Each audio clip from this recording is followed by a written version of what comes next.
সুপ্রিয় দর্শক শ্রোতা, আসসালামু আলাইকুম। আমি আপনাদের সাথে রয়েছি মোহাম্মদ সাদিক ইসলাম।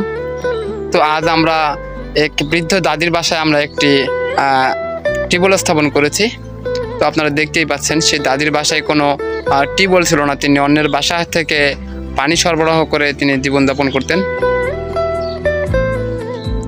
তা আপনাদের একটু আমি সেই দাদির বাসাটা ঘুরিয়ে দেখাতে চাই, আপনারা একটু লক্ষ্য করলে বুঝতে পারবেন।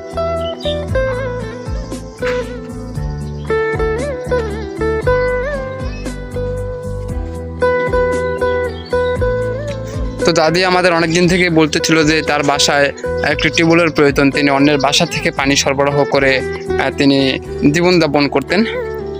তো আমরা সেদিন এসেছিলাম সেই দাদির বাসায় এবং আমরা আমাদের টিউবওয়েলটি বসানোর জন্য আমরা জায়গা নির্ধারণ করে গিয়েছি এবং আজকে আমরা অলরেডি সেই দাদির বাসায় আমরা একটি টিউবওয়েল স্থাপন করতে সক্ষম হয়েছি। আপনারা